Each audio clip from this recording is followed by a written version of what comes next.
Y ayer estamos viendo, ahora vamos a agregar, si bien hay un autor que en lo político descolló, como lo habían comentado ustedes en la primera y la segunda clase, significativo para lo político que es John Locke, también hay otro aspecto importante en lo político, sobre todo porque también tiene que ver con esa relación entre derecho y política. Incluso hay una materia, derecho político, en donde se suelen estudiar algunos autores que son, diríamos, seña o contraseña del individualismo, lo que acarrea algunos problemas que yo voy a tratar de marcarles. Se habla mucho en política y en derecho del contrato social, lo que se conoce también como contractualismo. Creemos que esto es producto de la era individualista, por lo tanto creemos que el contrato social o la teoría del contrato social no debería ser más que un detalle o una anécdota o una posible olvidada y no bien fundada hipótesis para explicar el origen de la sociedad. Pero este aquí que cuando se explica el origen de la sociedad, se estudia política o derecho, se gira o todo suele girar sobre la base de este día del contrato social, de los denominados contractualistas. ¿Por qué hacemos la crítica al contrato social? Muy sencillo. Todos los autores contractualistas para explicar la sociedad, este es el objetivo de una teoría, de esta teoría, es explicar el origen de la sociedad. Ya vamos a encontrar, ya podemos ir encontrando una cierta paradoja, que es el intento de explicar lo social a partir de lo individual, a partir de la idea de individuo. Esto se suele llamar monismo metodológico, es decir, explicar o tratar de justificar todas las relaciones sociales, todos los vínculos sociales, todas las estructuras sociales, pero partiendo de la idea de individuo. Esto es lo que hace esta teoría. ¿Y por qué Juan la va a denominar o la va a poner dentro de lo que él considera una teoría ideológica? Ahora en un ratito vamos a explicar esto, que es importante. ¿Por qué se cuestiona? Porque cuando los autores contractualistas como Hobbes, como Locke, como Pufendorf, como Rousseau, etcétera, intentan explicar la sociedad, ellos comienzan el relato o la historia de cómo se funda la sociedad diciendo lo siguiente: estaba el hombre, había algunos hombres en el mundo solitarios, viviendo, tratando de subvenir a sus necesidades, recorriendo, pero sin alejarse demasiado de la ubicación geográfica en la que estaban. Y en algún momento dado dice, uno de estos sujetos o un sujeto o el individuo X se encuentra con otro individuo. Fíjense el punto de partida. Uno podría preguntarse cómo que se encuentran dos individuos maduros sin haberse visto nunca, se contactan por primera vez y allí comienza a formarse la sociedad. ¿Cómo es posible esto? ¿Qué pasó antes? En el relato, que seguramente ustedes habrán estudiado o están estudiando, en el relato se dice, se encuentran como si se encontraran ya hechos y derechos en una edad adulta, después empiezan a entrecruzarse con otros. ¿Y qué deciden? Deciden empezar a convivir, a caminar juntos o establecerse según si la cultura fuese nómada o sedentaria, pero el estar juntos les va a permitir ser más fuertes ante las inclemencias del entorno. Inclusive el hecho de encontrarse o la posibilidad de encontrarse con algún otro o algunos otros recorriendo el mundo y para evitar el conflicto ser atacado. ¿Qué se les ocurre? ¿Qué deciden? Y ellos hasta ese momento eran absolutamente libres. El relato dice que estos dos sujetos que se encuentran siempre se han desenvuelto con libertad, han vivido con libertad. Al juntarse dicen, bueno, ¿cómo podríamos resolver estas cuestiones para evitar extinguirnos? Y entonces deciden ceder parte de su libertad. ¿Para qué van a ceder parte de su libertad? Le van a ceder parte de su libertad o una cuota de su libertad a aquel o a alguien a que van a designar como manejador del grupo o manejador del colectivo. Y esa opción de entregarle la libertad está justificada porque ellos creen que concentrando todo el poder y esa cuota de libertad en alguien que los dirige, van a poder hacer frente a todos los problemas o los conflictos que se les plantea ir caminando por el mundo.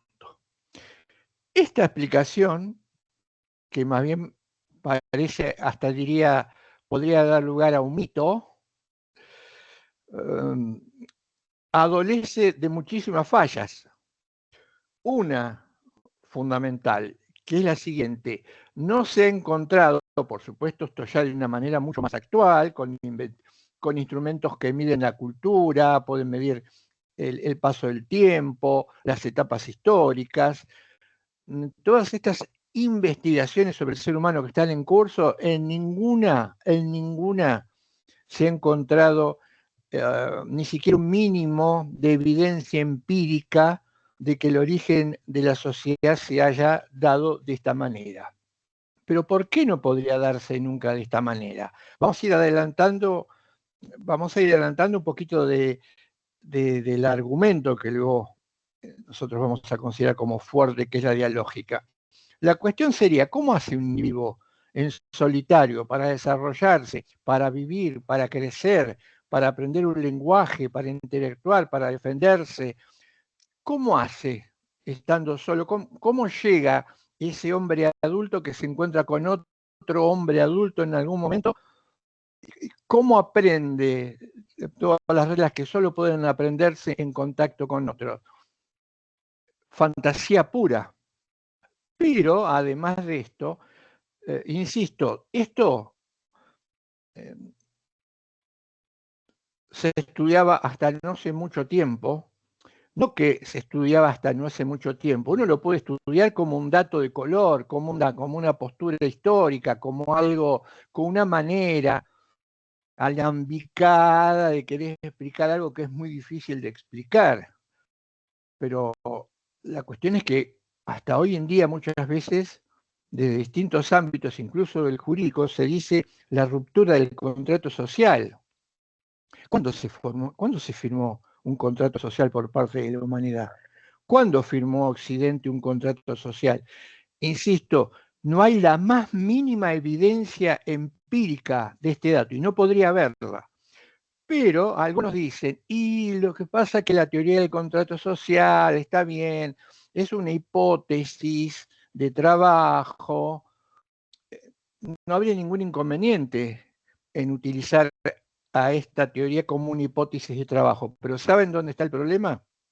Que cuando uno elabora, esto tiene que ver con la ética y también con el lenguaje, cuando uno elabora un punto de vista partiendo de premisas que se suponen ciertas, la conclusión, en más o en menor medida, y las premisas son ciertas, tiene que ser cierta o acercarse al menos a la verdad. Pero cuando uno parte y dice que estas lecturas son hipotéticas, que es una hipótesis, no puede hacer lo que hicieron y hacen muchos que trabajan con la idea de contrato social. No pueden sacar una definición, un cierre del argumento o un postulado final como verdadero. Yo no puedo derivar de lo que es hipotético una verdad concluyente. Entonces ya allí hay un error lógico al usar la teoría del contrato social como se usa lamentablemente como si fuera un punto de partida real o cierto. Y dejo en parte, aunque lo adelanté en el caso de Descartes, pero ahora lo podemos volver a retomar, hay algo que no podría encajar nunca. Y eso que no podría encajar nunca precisamente radica en el lenguaje. La imposibilidad de que dos personas, 4 o 5, se hayan encontrado después de muchos siglos de vagar a un semejante y a partir de allí firmen un contrato. ¿De dónde salió el lenguaje? ¿Vinieron de otro planeta? ¿Son sujetos que vinieron de Marte y se convirtieron al cruzar la atmósfera, empezaron a hablar el idioma y se pudieron poner de acuerdo? El contrato social es una ficción absoluta. Hay que tener cuidado porque esta lectura del contrato social, cuando se presenta como una verdad indubitable, es porque ya hemos sido alcanzados por ese sesgo que les decía de la corriente individualista y neoliberal que nos hace ver o que nos hace tener una cosmovisión del mundo en el que vivimos con una óptica individual o individualista.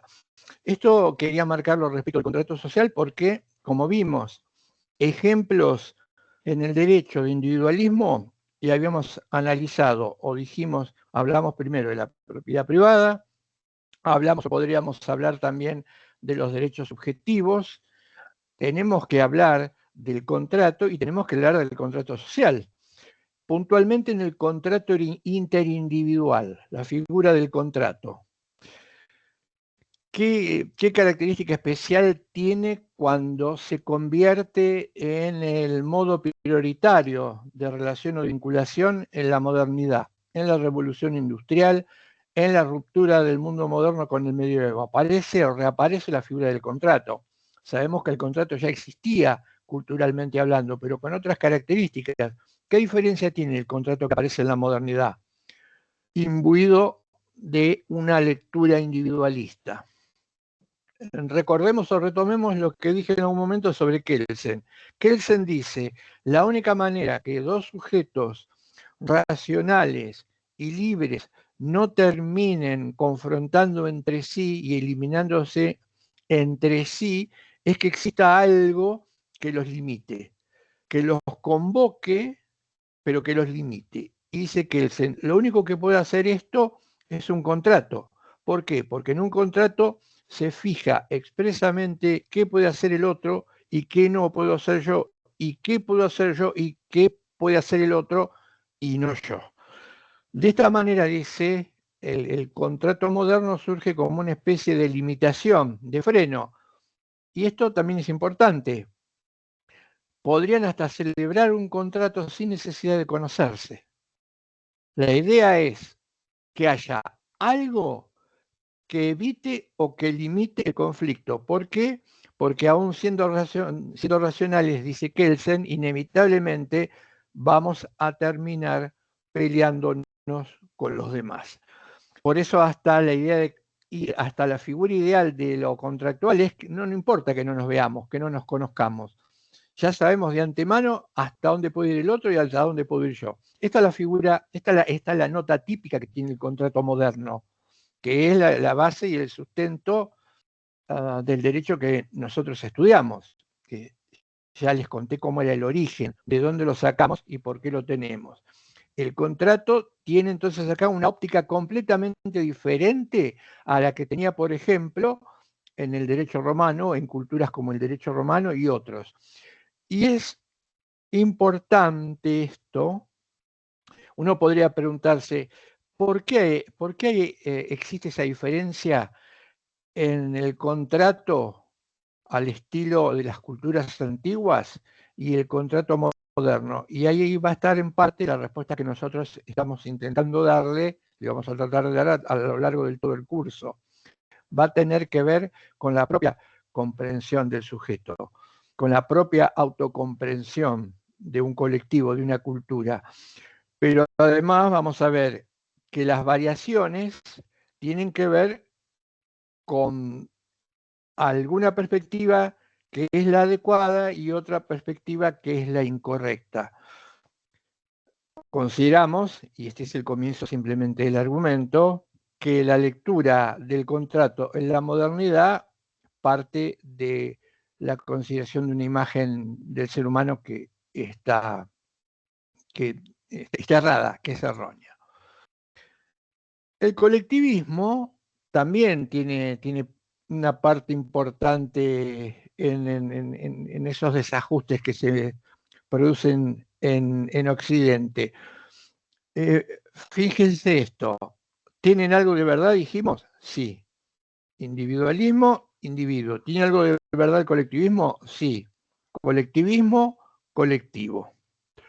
Pero, va a decir Kant en el capítulo primero y en su capítulo segundo del texto Filosofía Social, esos dos capítulos están subidos, hoy vamos a ver parte también del segundo. Kant nos va a decir que la postura individualista es una ideología. En su capítulo primero habla de la ideología del individualismo. También, aunque no lo menciona, podríamos decir, es probable que la postura totalizante también sea una postura ideológica.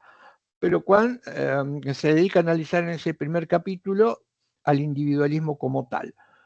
¿Por qué es importante la ideología, lo ideológico? Vamos a ver ahora, y después vamos a ver cerca de la mitad del curso, hablamos de que la filosofía se enfrenta al hombre que intenta pensar, se enfrenta con graves problemas. El pensamiento no es crítico, con comodidad, fácil, espontáneo y natural. Dificilísimo. Y esa dificultad para pensar, ¿se acuerdan? Pensamiento en acción, hablé el otro día, comprensión en acción y pensamiento reflexivo. El pensamiento reflexivo intenta ser un pensamiento crítico, no lo es de manera espontánea ni de manera natural. Se enfrenta con terribles enemigos. A eso hace alusión el trabajo que está subido también en cátedras, cuando Araujo Frías habla de la derrota del pensamiento. Ahora vamos a ver un claro ejemplo de cómo puede ser derrotado el pensamiento crítico a partir de una lectura errónea o equivocada. La ideología es eso, es un obstáculo formidable. Hacia la mitad del curso vamos a ver otro obstáculo también muy importante, con algunas características similares a la ideología, que se llama reduccionismo. Igual se adelantó, se dijo algo de lo que implicaba el reduccionismo. Pero estos dos son enemigos formidables del pensamiento. Es muy difícil escapar de la ideología y es muy difícil escapar del reduccionismo. Y esto hay que intentar hacerlo cualquiera sea el ámbito, el campo de actividad, el métier, el lugar en que uno quiere intervenir en el mundo. Si no, estos enemigos eliminan nuestra posibilidad de pensar, nuestra capacidad de pensar, y un dato importante, que si no, no lo haría tan temible, sin que nosotros nos demos cuenta de ello. Vamos entonces a analizar ahora lo que Kant entiende por ideología, o por qué llama al individualismo ideología.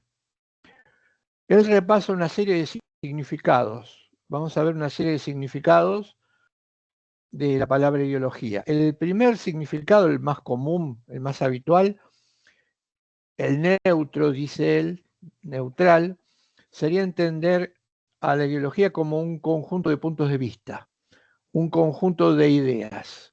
Dice Kant, las ideas son fundamentales en los seres humanos. Y si bien no podemos decir, afirma Kant, que estemos o seamos absolutamente abarcados por ideas, es cierto que las ideas juegan un papel muy importante en nuestro desarrollo y en el desarrollo de cualquier cultura. Por un lado, vamos a tener estas ideas, y en la realidad, por otro lado, vamos a tener los hechos.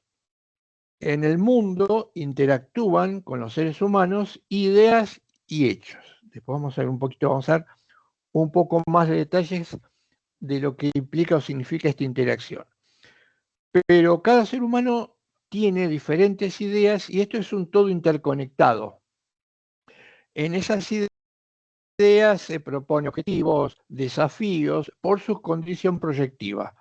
A partir de ser nosotros un autoproyecto, nos fijamos metas, desafíos, anhelos, y eso constituye también lo que Kuhn denomina ideas.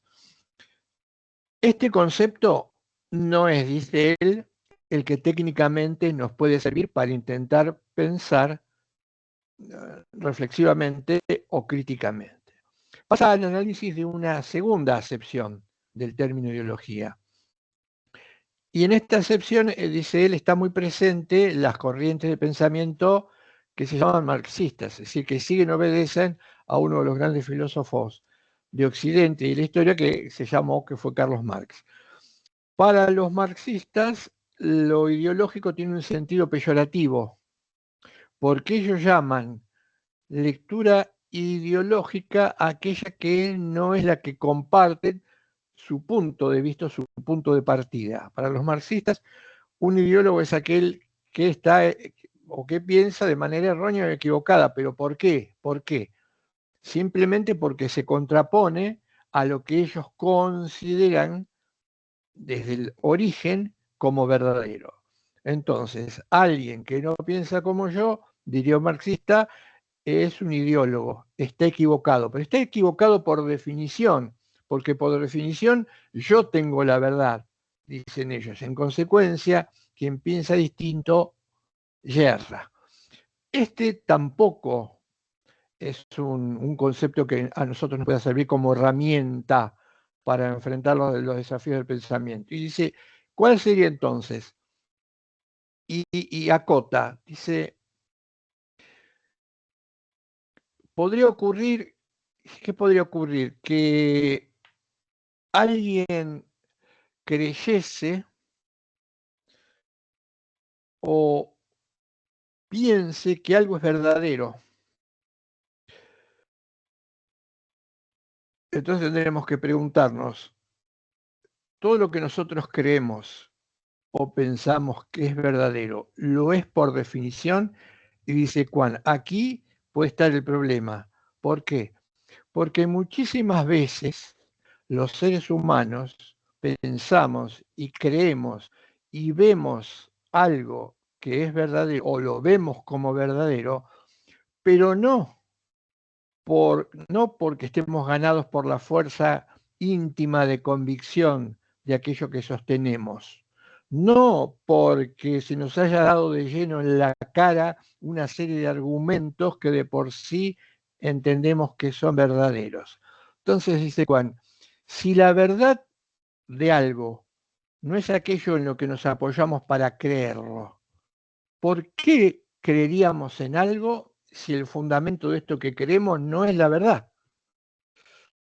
Y acá está la clave de la ideología. Él dice, seguramente, y esto ocurre, creemos en algo, aunque no sea verdadero, porque, fíjese este detalle, dice, porque tiene que ver con algún interés práctico, por supuesto nuestro, de cada individuo, tiene que ver con algún interés práctico. Y ahí utiliza una frase en latín que dice, originada en esa lengua, que dice, no hay nada que el ser humano esté más proclive, y es terriblemente cierta, a creer que aquello que tiene que ver con algún interés propio, personal o práctico. Cuando digo interés práctico me refiero a intereses que cada uno de nosotros tiene, a puntos de vista adquiridos que cada uno tiene, a la facticidad, a la situación en la que cada uno está. Todo eso que tiene que ver con el interés práctico, es seguro que nos tiramos de cabeza cuando lo vemos. Y si esto tiene que ser verdadero, si hiciéramos un análisis, hay muchos autores que hablan de esto, Cohen dice, si hiciéramos un análisis, también es un poco, diría casi imposible en términos prácticos, pero sí pensable, un análisis de todas aquellas cosas que suponemos y creemos que son verdaderas en profundidad, nos daríamos cuenta que en realidad las tomamos como tal porque tienen que ver, salvaguardan, protegen o resguardan algún interés práctico. Este es ni más ni menos que el problema de la ideología, el problema universal del pensamiento errado, erróneo o ideológico. Creer que uno está pensando algo porque está convencido de que es verdadero y tal vez no se dé cuenta, o tal vez se dé cuenta, dependerá de la importancia de aquello que piense, que por ejemplo lo que dice es simplemente jugar como caja de resonancia de aquello que ha escuchado antes. Está bien, para pensar no podemos pensar por nosotros mismos desde cero. Nosotros pensamos a partir de lo que ha sido pensado por otros, pero este ha sido pensado por otros se puede convertir, como dije recién, de dos maneras o en dos formas. Una, que sea una simple caja de resonancia, repetir lo que se ha leído porque se aprendió y se repite, o internalizar, comprender y hacer suyo aquello que necesariamente se ha aprendido porque otro me lo ha transmitido. No aprendemos de cero. Pero la autonomía no implica ser autónomo, no implica que uno va a hacer salir las ideas como si se tratara de un conejo de una galera automáticamente. No. Pensar por uno mismo implica previamente haberse ligado al pensamiento de otro o de otros y hacerlo suyo, hacerlo propio, que va mucho más de que sea una mera repetición. Las cuestiones, los motivos pueden ser muchos. Pienso fundamentalmente cuando se trata de materias en las que el ejercicio implica poner a trabajar el cerebro, que uno vaya internalizando, uno vaya corroborando con su propia existencia aquello que escucha, que se le transmite, que lee o que vivencia. Tiene que vivenciarlo. Algo se convierte en verdadero cuando lo transmite un tercero si uno lo vivencia. Y la mejor manera de vivenciar y de tornarlo como verdadero es decir, esto que se está contando, esto que me dijeron, yo descubro que lo estoy viendo, que es así, que me pasa. Ahí nos damos cuenta que eso puede ser verdadero, pero en última instancia nosotros mismos lo formulamos. Imposible que nos vengan estas ideas de un tercero. Volvamos entonces a la ideología. ¿Cómo se equivoca el ser humano? ¿O cómo aparece la ideología? Dice Juan, las ideas son importantísimas, lo dijo al comienzo. Pero puede ocurrir que usemos estas ideas para intentar justificar una situación de hecho que tal vez tengamos dudas de si es verdadera o no, o que supongamos como verdadera, pero que necesita ser, se tiene que apoyar en algo que tenga más peso. Dice él, si una situación se da en la realidad de facto, pensemos alguna. El ejemplo que pone Juan. Juan habla del emperador o habla del rey. Pensemos en un supuesto retroceso en la historia. ¿Cómo surge la figura del emperador o del rey? La figura del emperador o del rey surgieron en la historia por una serie de circunstancias fácticas, de hecho, o culturales aleatorias. Por ejemplo, sobre todo a partir del poder. Alguien que estaba en una situación de privilegio, por ejemplo, porque tenía más fuerza o más poder que otro, y esta situación de privilegio, supongamos, yo inventaba este ejemplo, supongamos que una persona descubre en algún lugar oculto una serie de armas que otros a los que conoce no saben de la existencia de estas armas. Esas armas le van a permitir mandar a los otros porque los otros no saben dónde está, no consiguen o no tienen esas armas. Como situación de hecho podrá durar poco, algo, mucho, hasta tanto las personas descubran, y en la realidad esto podría acontecer, descubran esas armas o descubran armas que estaban ocultas en otros lados. A partir de que estos descubran estas armas, ya esa relación de poderío, de mando, de hacer lo que el otro quiere porque yo lo amenazo, se va a diluir, va a ser muy, muy débil, va a ser endeble, porque es una situación de hecho. La quiero convertir en una situación de iure. ¿Qué uso para convertirla en una situación de iure? Una idea. ¿Y qué hicimos los seres humanos en el caso de los emperadores y de los reyes? Ya sea que hablemos de emperador o reyes que tengan que ver con los mismos sujetos o que tengan un origen divino. ¿Qué se hizo? ¿Qué hicieron con las ideas? Y dijeron, yo mando, pero ¿saben por qué mando? Mando porque en algún momento una entidad o una divinidad se apareció, una luz muy fuerte de noche mientras dormía, y eso me hizo creer que esa divinidad se acercaba a mí para conferirme la potestad en la tierra y la posibilidad de mandar a súbditos. Esta es la idea de los reyes.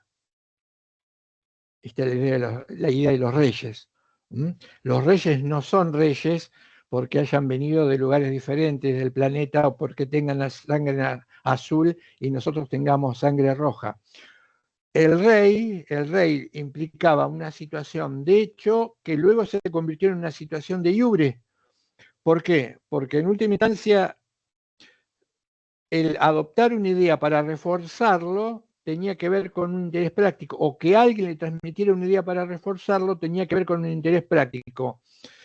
Alguien dijo, en determinado lugar del planeta hay un pueblo que merece ser considerado el pueblo más importante en la historia de la humanidad. Y esto porque existe un legado, por cuestiones religiosas. Ese pueblo se convirtió en un pueblo diferente a los demás. ¿Qué tenía de diferente? Una idea que lo convirtió en un punto de vista de iure, pero que en la realidad se creía precisamente porque si yo era emperador o yo era rey, o era descendiente de emperador o descendiente de rey, me iba a ver favorecido por esta idea. ¿A qué apelamos? ¿A qué se apeló el hombre? A la ley divina, al sentido objetivo de la historia. Hay muchos que dicen que determinada sociedad, sobre todo occidental, merece mandar o ser más poderosa que otra. ¿Por qué? Porque el sentido objetivo de la historia indica que en algún momento los que eran oprimidos se van a convertir en opresores. Y a partir de allí la raza aria es un estilo parecido al razonamiento de Nietzsche, etcétera, etcétera, el sentido objetivo de la historia. Ese sentido objetivo de la historia es una idea, diríamos, entre comillas, una patraña que convierte una situación de hecho en de jure y que puede creerse si precisamente yo en algún momento formo parte de un colectivo desclasado y se me promete que con el paso del tiempo voy a convertirme en dominador. Dije, sentido objetivo de la historia, ley divina, y acá una que es habitualísima,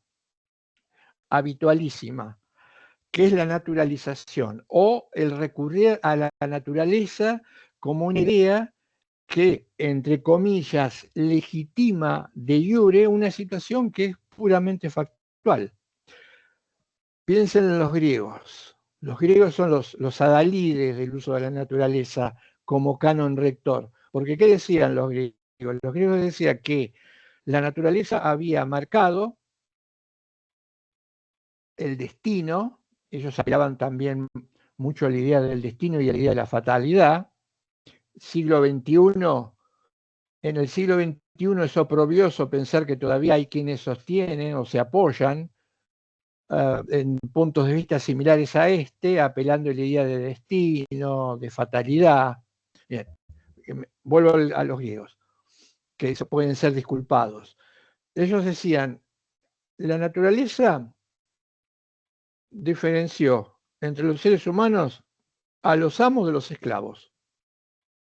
Por naturaleza, yo estaba destinado a ser amo y por naturaleza mi vecino estaba destinado a ser esclavo.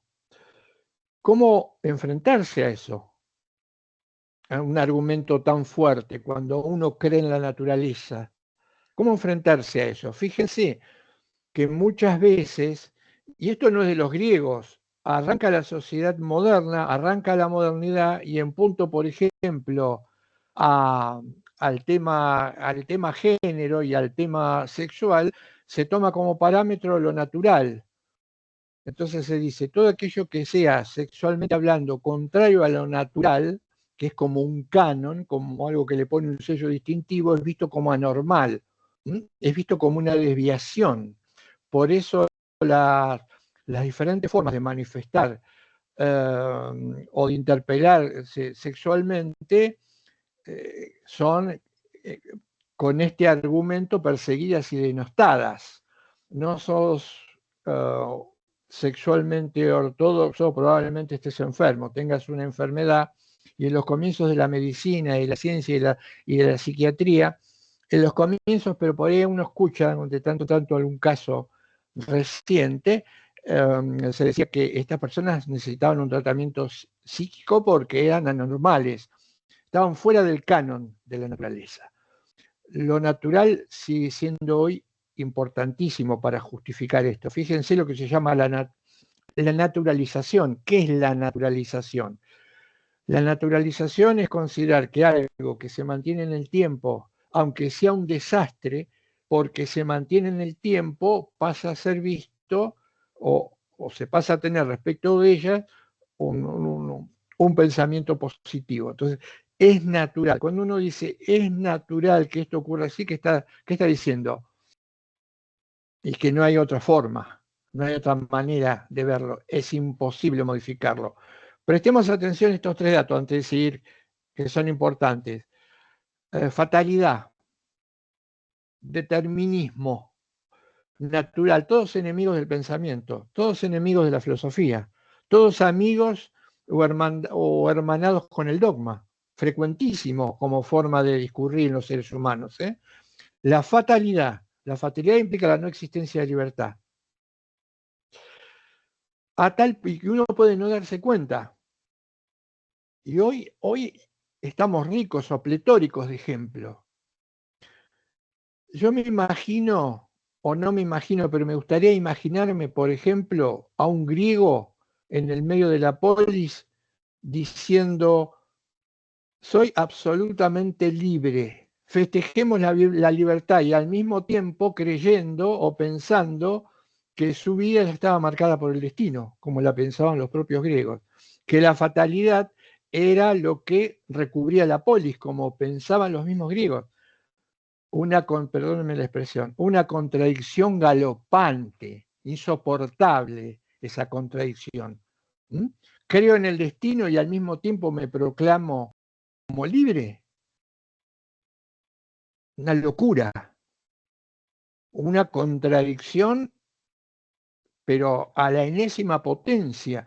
¿Cómo voy a proclamar la libertad si al mismo tiempo me considero y digo que estamos influidos por el destino, por la fatalidad, por las fuerzas de gravedad que están dando vuelta alrededor del planeta?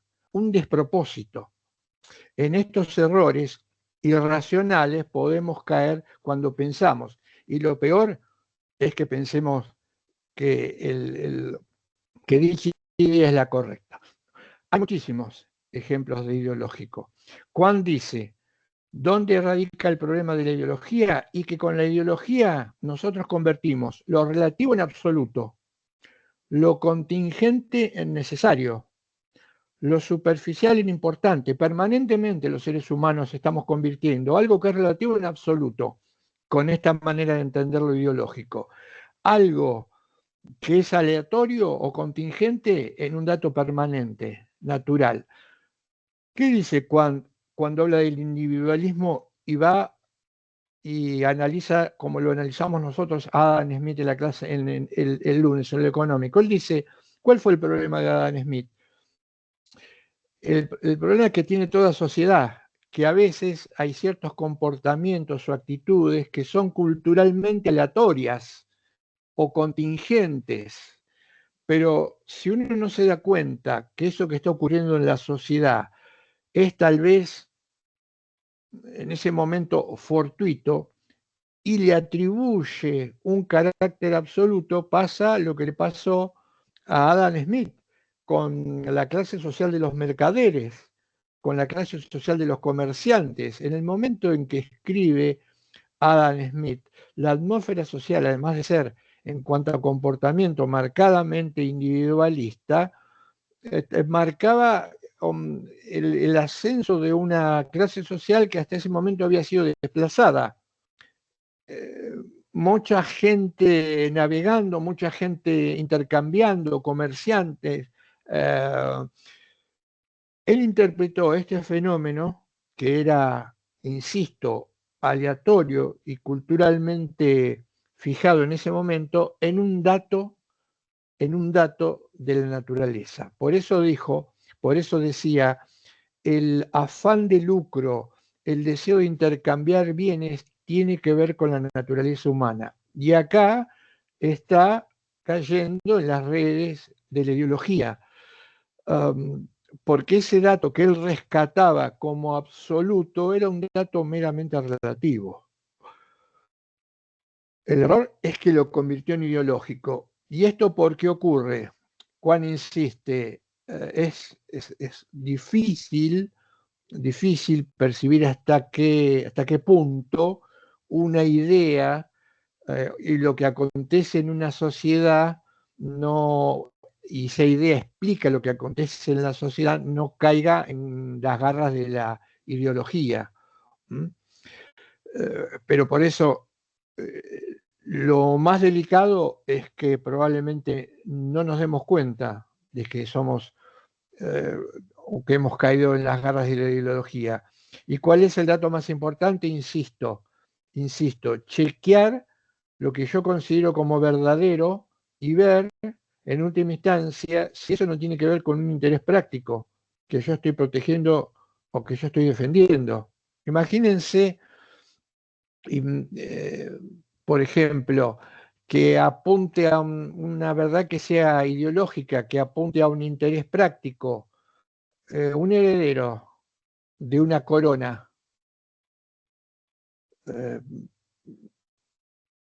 más allá de no poder imaginar que eso que convirtió en reyes, con todo el poder que tienen los reyes, tuvieron y tienen sobre las comunidades, no sea correcto, si él es o está en la línea sucesoria. Él va a pensar que todas aquellas teorías que dicen que la realeza tiene que ver con algo natural y es justo que se mantenga y que la sociedad no haga desaparecer a la realeza y que conviva con otras formas de gobierno, es verdadera. ¿Por qué? Porque él es heredero, él lo ha vivido siempre así, se lo han contado siempre así, y ese es el interés práctico que le puede hacer decir: esta teoría que explica por qué los reyes no pueden desaparecer de la faz de la tierra es la verdadera. No es por la íntima convicción de verdad de lo que él sostiene, es por ese interés práctico. Fíjense que es tan fuerte, para cerrar por ahora este argumento ideológico, es tan fuerte esta idea que protege, convirtiendo en de jure algo que en su origen fue simplemente una cuestión de hecho, que hoy, siglo XXI, hay comunidades en el mundo que todavía siguen teniendo reyes. A pesar de todo esto, siglo XXI, hay comunidades enteras que todavía siguen teniendo reyes, sostienen a reyes, económicamente viven por debajo muchas veces del nivel básico de la pobreza, pero los reyes viven bien. No sé si es inexplicable, es explicable exclusivamente por esta alusión a la ideología. Por dar un ejemplo que es fuertísimo, siglo XXI, seguir hablando de reyes, de realeza, de ponernos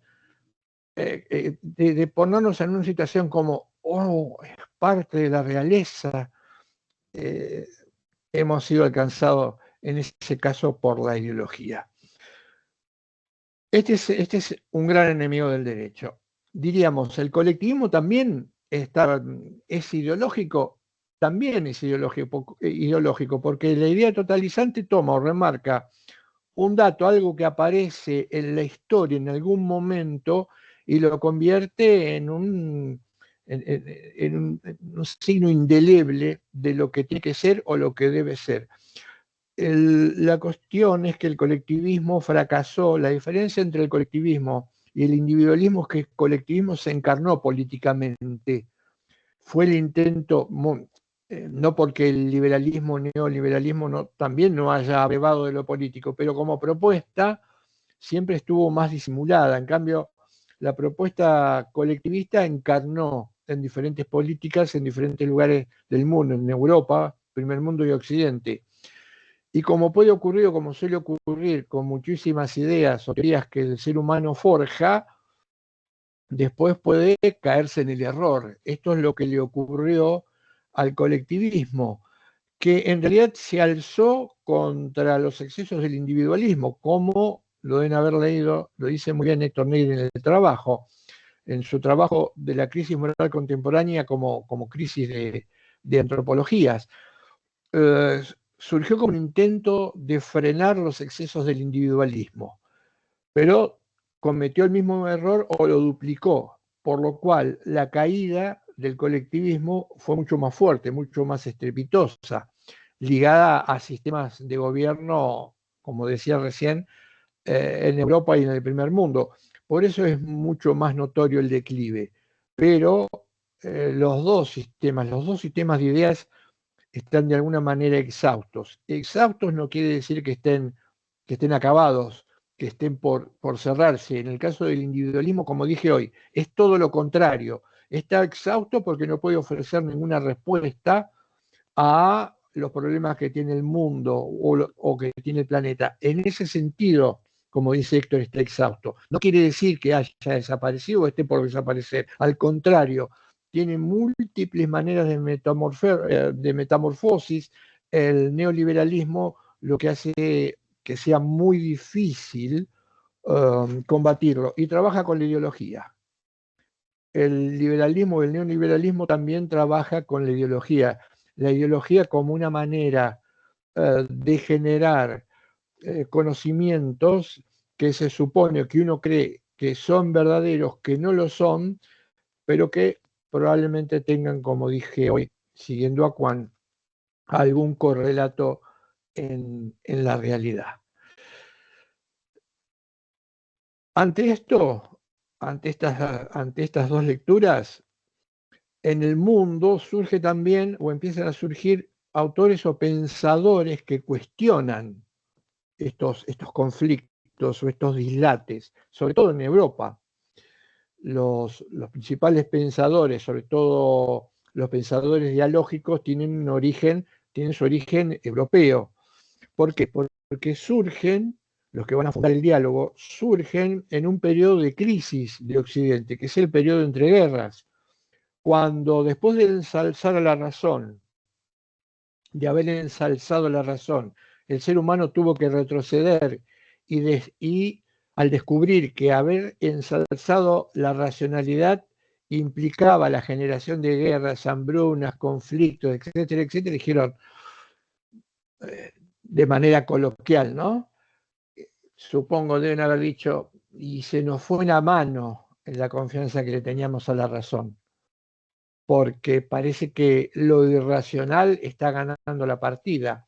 Sí, se le fue la mano en endiosar la razón, y por eso les pareció o se sorprendieron tanto cuando la irracionalidad ganó el planeta, ganó el primer mundo, ganó la modernidad, y hoy está en una lucha constante, como decía en la clase anterior. El riesgo, que además se disimula. ¿Cómo se disimula ideológicamente? Intenta convertirse, como dije, siguiendo Inkelammer, a este autor austriaco nacionalizado chileno, un investigador social, enorme investigador social. Él dice, intentando darle un matiz racional a lo irracional. La única manera de darle un matiz racional a lo irracional, para que no nos demos cuenta que lo que estamos pensando, haciendo, diciendo es irracional, es con la terrible fuerza o herramienta que tiene la ideología. Fíjense cuán dice esto, ¿no? Pone como ejemplo también de impronta ideológica la propaganda.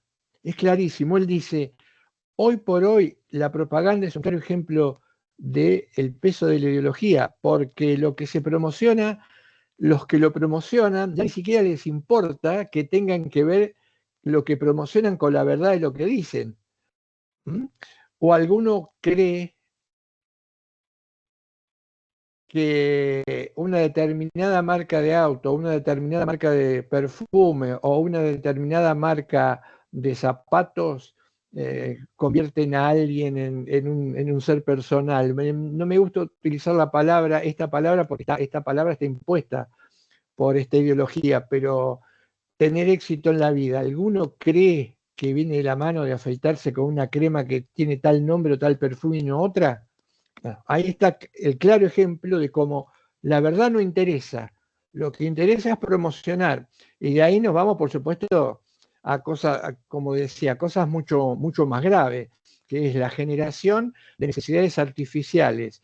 Esta generación de necesidades artificiales nos dicen son verdaderas. Tenés que creer que es verdadero gastarte toda la poca plata que tenés en usar determinado eh, determinado color de ropa, porque es una necesidad artificial, pero la verdad allí no está presente. Sin embargo, el desvivirse por tener cosas que son necesidades inventadas o creadas implica ya estar, y no escapamos, implica ya haber sido presa de la ideología. No escapa nadie de esto, nadie escapa. ¿Mm? No es verdad, no es verdad que eh, usar determinado gel para el cabello nos haga más inteligentes, racionales, exitosos, mejores padres de familia. Sin embargo, el consumo trepida, es trepidante. No es verdad. Bien, estos pensadores surgen en el primer mundo y el primer movimiento que luego se va a convertir o va a llevar a la filosofía logal es lo que se llama el personalismo. La primera actitud que intenta cuestionar sobre todo ese periodo intermedio entre el individualismo y el colectivismo que fueron los periodos entre la Primera y la Segunda Guerra Mundial, surge esta corriente de pensamiento cuyo autor más significativo, su pensador más significativo es un francés que se llamó Emmanuel Mounier, que tiene varias obras muy interesantes, sobre todo un libro que no recomendable, no tiene, es un volumen pequeño, es un clásico de los pensadores, de los filósofos contemporáneos, que se llamó el personalismo. El personalismo es el punto de partida para lo que nosotros vamos a llamar lectura dialógica o dialogal. ¿Por qué personalismo? Porque en ese momento, dice Emmanuel Mounier, estaba en peligro algo, o estábamos los seres humanos en peligro. ¿Por qué? Porque la noción de individuo estaba devorando o aniquilando a la noción o al concepto de persona. Por eso nosotros dijimos, cuidado, somos individuos, pero somos o tendemos a ser o estamos diseñados para ser algo en nuestra esencia que es va mucho más lejos que lo individual. Y esto es la de ser persona. Pero esta categoría de ser persona, que fue muy importante, Emmanuel Mounier decía, tenemos que protegernos de una sociedad objetivante, de una sociedad que cosifica, porque él también se estaba refiriendo a las propuestas colectivistas. Es decir, esas propuestas colectivistas que convertían en la razón de ser de un grupo una idea abstracta, terminaban aniquilando, dañando o anulando lo personal de cada uno de nosotros. Entonces, Emmanuel Mounier defiende a capa y espada esta idea de persona, que vamos a ver, los autores dialógicos toman, de alguna forma asimilan, incorporan a su bagaje teórico, pero le dan un matiz diferente al que le daba, después lo vamos a ver, hacen un pequeño cambio, por eso no es lo mismo o no son lo mismo los pensadores dialógicos que los pensadores personalistas. El personalismo es un punto de partida, un puntapié inicial. Aparecen los pensadores dialógicos, vamos a ver, algunos los mencionamos, vamos a trabajar alguna cuestión más de ellos. Tal vez el más importante sea Martin Buber, un clásico de la filosofía dialógica. Martin Buber, un hombre religioso, judío, un profundo conocedor, investigador de la condición humana. Él es el que dice en un librito también, en algún momento, no sé, tendríamos que revisar, en algún momento había subido una separata o unas páginas de una de sus obras más importantes que se llama ¿Qué es el hombre? Es un opúsculo chiquitito, tiene dos obras clásicas en la filosofía, en el pensamiento filosófico, que son ¿Qué es el hombre?, que es un texto estrictamente antropológico, y otro que es una mezcla de texto filosófico con poético.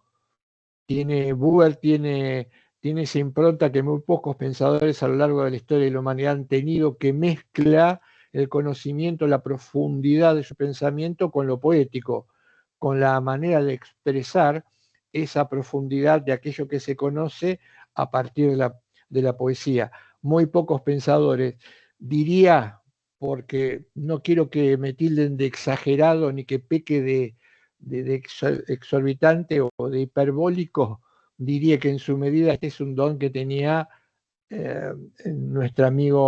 mi amigo Héctor. Era un don que pocos tienen: la profundidad del pensamiento y la manera de transmitir, porque el pensamiento lo tenemos que transmitir por conceptos, y ahí está el problema, porque los conceptos muchas veces son abstractos. Héctor tenía ese don de transmitir también desde lo poético, desde el sentido más profundo de aquello que pensaba, en lucha con los conceptos, pero esto no es algo que les cabe a todo el mundo. No es algo que brota de cada uno de nosotros de manera natural. Héctor sí tenía ese don. Vuelvo a Martin Buber. Él, en el libro ¿Qué es el hombre?, investiga los orígenes de la sociedad, y allí es, ya lo habíamos señalado, creo, en una síntesis en algún momento, allí es donde él dice: para entender a la sociedad tenemos que evitar dos formidables abstracciones o errores. Una, pensar que podemos entender a la sociedad desde lo individual. La sociedad no puede entenderse desde el individuo solo, aislado, separado, no en comunión o no en mancomunión o no en comunidad. Pero porque esto dice, como creo que había contado un poco más la clase anterior, esto implica un esfuerzo enorme de imaginación. Sostener algo imaginariamente implica que en algún momento eso que se sostiene imaginariamente se derrumba, porque no es verdadero. Bueno, dice él, para sostener esta idea individualista hay que hacer gala de una enorme imaginación, pero como todo dato erróneo en la vida, esa imaginación se termina desilvanando, cayendo. Y en el caso del colectivismo, dice, también hay un enorme esfuerzo. ¿Por qué? Porque él dice, el colectivismo es una ilusión. ¿Por qué tiene tanta fuerza la idea de que somos parte de un grupo? Porque el grupo nos protege de las inclemencias de lo que está afuera. No hay nada mejor a veces o reconfortante en cierta medida que saberse parte de o dentro de un grupo cuando nos consideramos en peligro. Estamos todos juntos, todos estrechamos filas y parece que los problemas no suelen ser tan importantes. Es más, las decisiones las toma el grupo.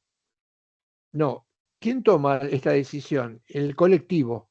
Hay como una especie de excusación de la responsabilidad. ¿Y a quién no le gusta participar en la toma de una decisión, pero que la decisión no le sea atribuida a él, sino que la tome el todo? Eso también es humano. Pero dice Buber, no obstante esto, en algún momento, en situaciones muy puntuales, ningún ser humano escapa a esto. Algunos pensadores hablaban de situaciones límite, pero no necesariamente tiene que ser unas situaciones límite. En algún momento los seres humanos tienen que decidir por sí solos.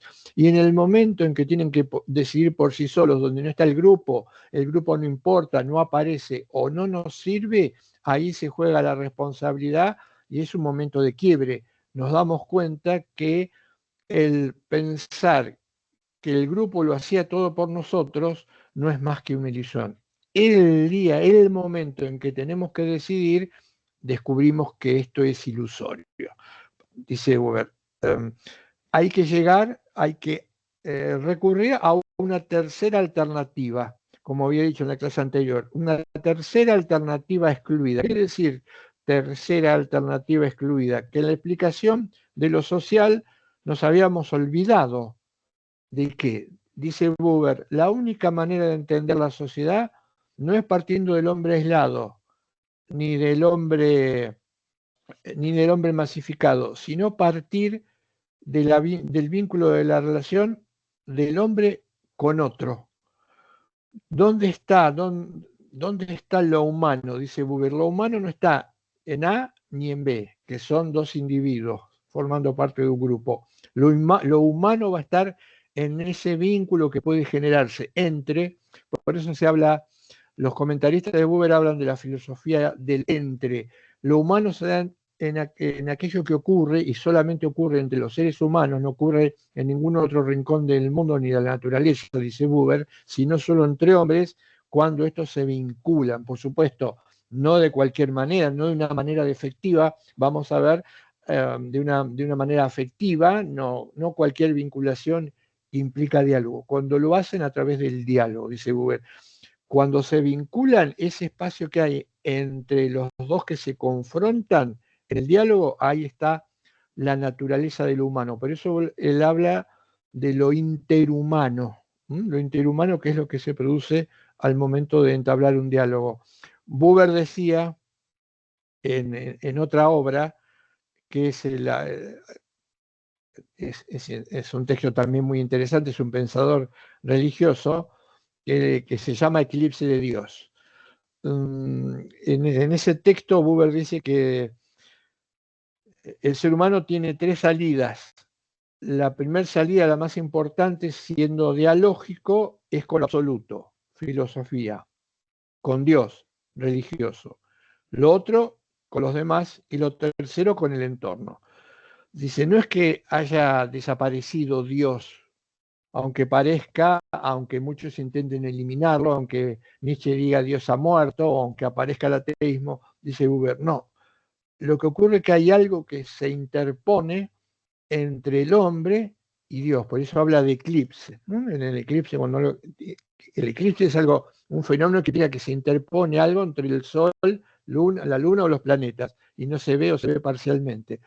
Dice, eso que se interpone entre Dios y los hombres son todas las miserias del individualismo y del colectivismo. No ha desaparecido, obstaculizan, impiden. La posibilidad ante un probable abismo, dice Buber, el hombre se va, él anticipa, yo creo que este anticipo puede llegar a ser cierto. Él dice, en algún momento y antes del derrumbe total, el ser humano se verá obligado, constreñido a aceptar o desaparecer esa tercera alternativa excluida. Y aclaro, creo que lo dijimos, no es que estemos inventando algo, pensando algo que nunca nadie pensó. Simplemente estamos tratando de recuperar algo que está presente desde que el hombre es hombre. Tomemos una lectura, un análisis de la realidad creatural o un análisis de la realidad evolucionista. El hombre es un ser dialógico y lo es desde que está o desde que estuvo instalado en el planeta.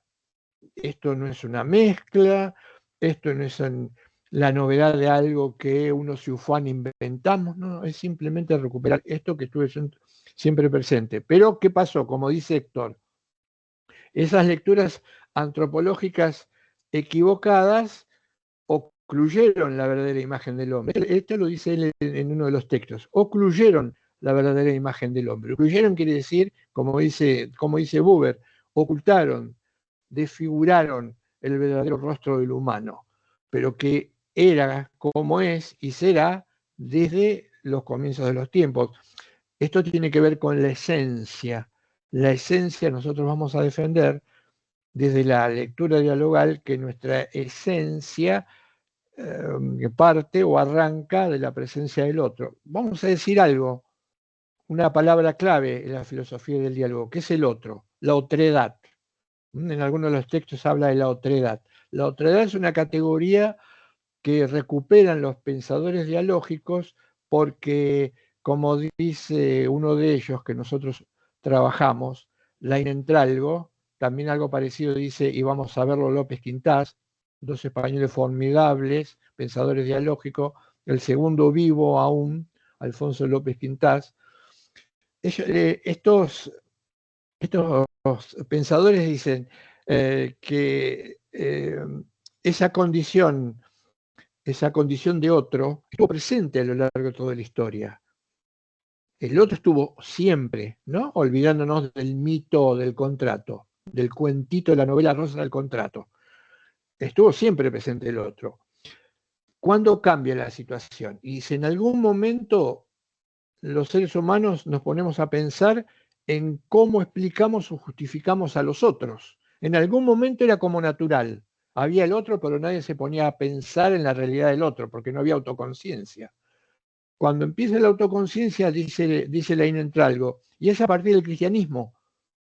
¿Qué movimiento hace que empecemos a intentar justificar, él lo dice en un capítulo, dar razón del otro, filosóficamente hablando, a partir del cristianismo?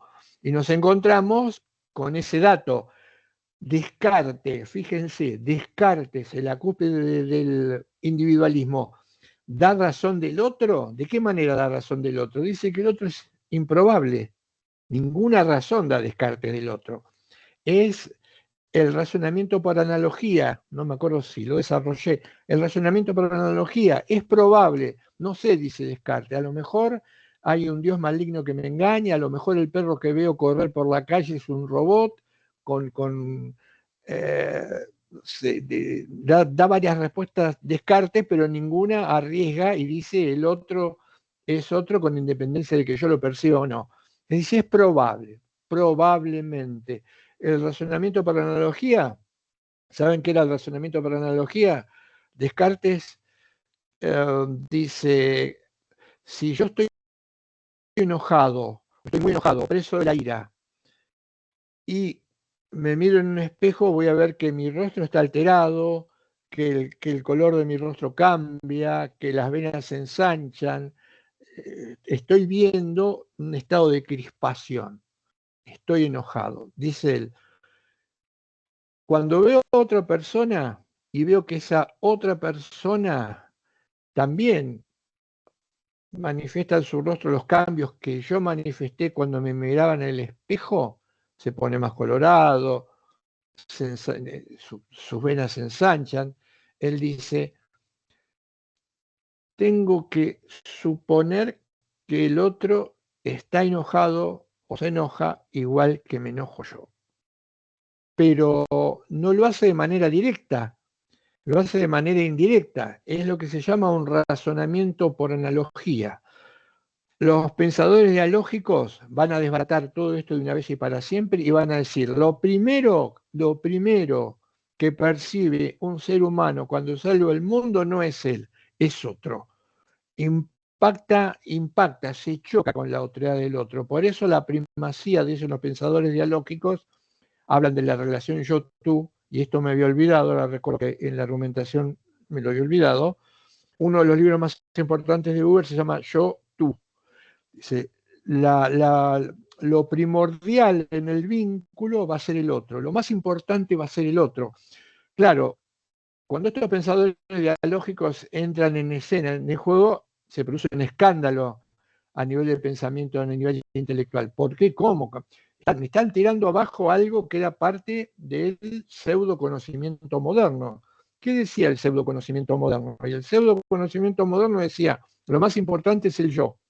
La relación de conocimiento es un yo bien grandote y un objeto, que es el que nosotros conocemos.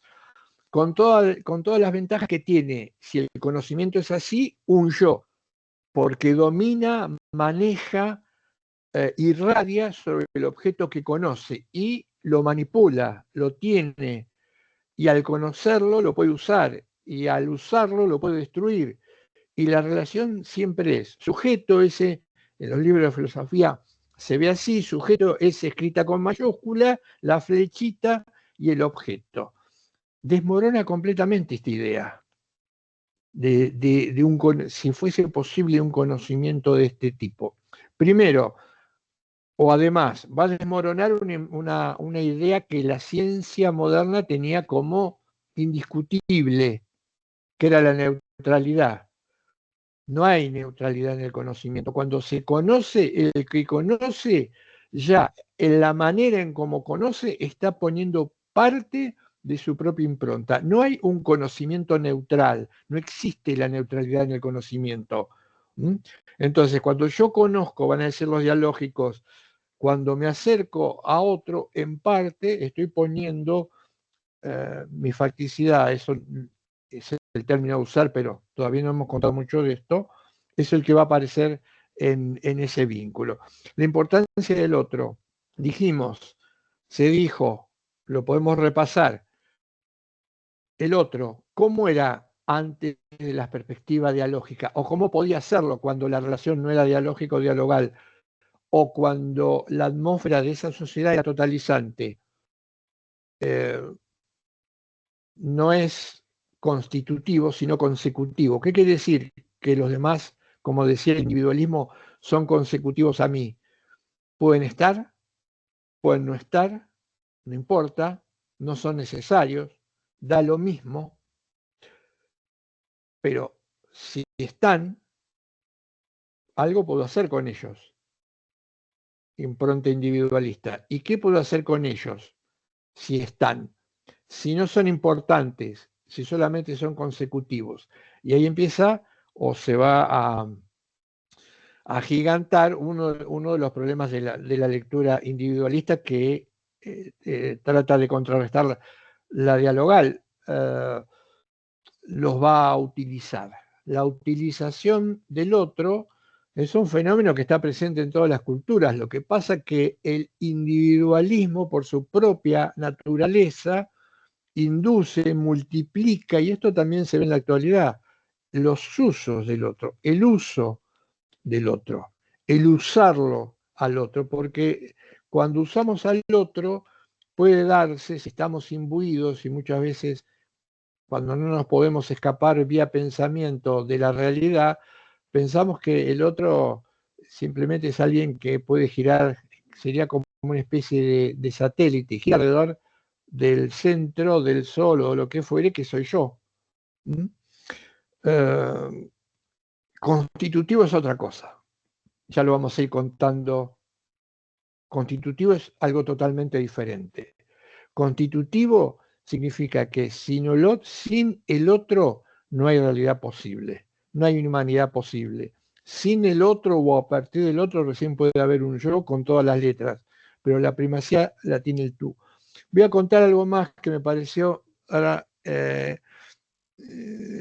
me viene a la cabeza, que lo incluyo en otro momento, pero me parece importante, como corolario de esto, y ya hemos entrado en la perspectiva dialógica, y es insistir sobre el lenguaje. Y un filólogo que se llamó Carlos Leckendorf, un investigador de la cultura, viajó por muchos lugares y sobre todo en América Latina no viajó por los lugares tradicionales o turísticos, sino que se adentró en lugares profundos, donde aún había culturas milenarias, lo que nosotros llamaríamos, por ejemplo, cuando cambiamos la terminología para ser más inclusivos, pueblos originarios. Los pueblos originarios. Y él descubrió o puntualizó lo siguiente, que el lenguaje puede marcar, si le prestamos mucha atención, el lenguaje puede indicar la razón de ser, el leitmotiv o la impronta de la sociedad o de la cultura de que se trate o la que uno esté viviendo, dice Leckendorf. ¿Por qué? Y analiza la cultura occidental, que es la que nosotros formamos parte.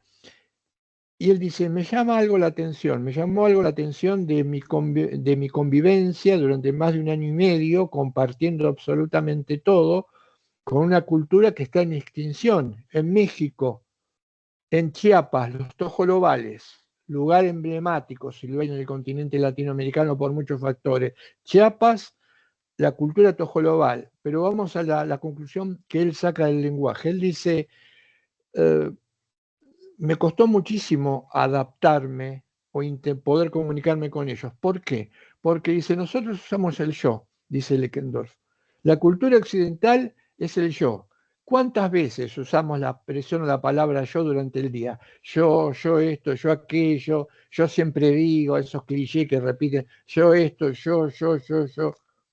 Y dice Leckendorf, ¿esto es pura casualidad o causalidad, diría Héctor? No. No es ni pura casualidad ni causalidad. Esto está indicando una cultura que se percibe a sí misma como único criterio, parámetro del uno mismo, el yo. Por eso usamos tanto la expresión yo. Los tojolobales no usan esa expresión yo. No hablan de sí mismos en plural, nosotros, dice Leckendorf, remarcando la idea de comunidad.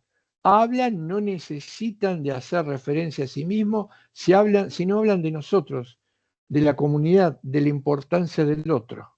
Fíjense, el dato relevante que marca el lenguaje, sobre todo hoy por hoy, cuando se discute, se critica, se rechaza las modificaciones. ¿Cómo se producen las modificaciones en el lenguaje? Culturalmente, a partir de un proceso lento, cuando la sociedad empieza a abrir su cabeza, su conciencia, necesariamente esto se tiene que reflejar en el lenguaje. La resistencia que hoy sectores muy importantes de la sociedad siguen teniendo una modificación en conciencia de nuestra cabeza, es el rechazo del lenguaje inclusivo, que tarde o temprano terminará convirtiéndose, porque esto es una cuestión de proceso de concientización, en el lenguaje que refleje verdaderamente los cambios que una sociedad, por el momento, todavía tiene incipientemente a nivel discursivo.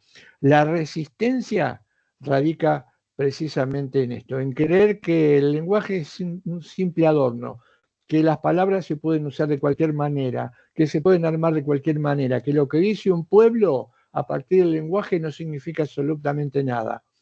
Esa reticencia y ese rechazo a ese lenguaje inclusivo está indicando que todavía nos queda a quienes intentamos transmitir de diferentes formas la perspectiva dialógica un escollo muy fuerte, porque la negación del lenguaje inclusivo significa que todavía seguimos negando al otro como parte de nuestra realidad. Esto fue simplemente un dato y me parece importante. Con esto hemos empezado entonces el análisis de nuestra perspectiva dialógica, que vamos a continuar. Vamos a ver en la clase que viene algunas ideas de López Quintás, un pensador importantísimo, algo de Negri, que también trabaja y ha trabajado mucho sobre las ideas de diálogo,